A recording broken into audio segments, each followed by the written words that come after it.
Safari పర్యటనలో బిజీగా ఉన్న భారత క్రికెట్ జట్టు కొత్త ఏడాదిలో వరుస సిరీస్లు ఆడబోతోంది. స్వదేశంలో 3 మ్యాచ్ల టీ20 సిరీస్లో ఆఫ్ఘనిస్తాన్తో తలపడనుంది.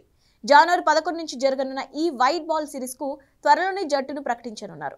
అయితే ఆఫ్ఘన్ సిరీస్లో భారత జట్టు సారథిగా ఎవరు పగ్గాలు చేపడతారన్నది సందిగ్ధత నెలకొంది. టీ20 ఫార్మాట్కు గత కొంతకాలంగా హార్దిక్ పాండ్యా లేకుంటే సూర్యకుమార్ యాదవ్ కెప్టెన్గా వ్యవహరిస్తున్నారు. ప్రస్తుతం వీరిద్దరు గాయాలతో అందుబాటులో లేరు.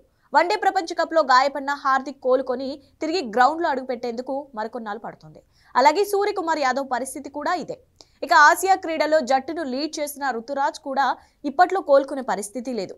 దీంతో సారథ్య బాధ్యతలు ఎవరికి అప్పగించాలనే దానిపై బీసీసీఐ సెలక్షన్ కమిటీ తర్జన భర్జన పడుతోంది. టీమిండియా రెగ్యులర్ కెప్టెన్ రోహిత్ శర్మను కూడా దీనిపై BCCI chief selector Ajit Agarkar చర్చించినట్టు సమాచారం.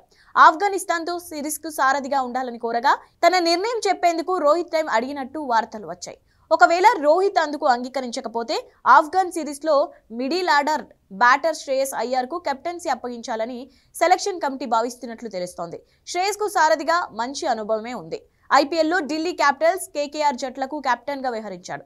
దక్షిణాఫ్రికాతో టీ20 అదరగొట్టిన అయ్యర్ ఇప్పుడు టెస్టుల్లోనూ సత్తా చాటుతున్నాడు.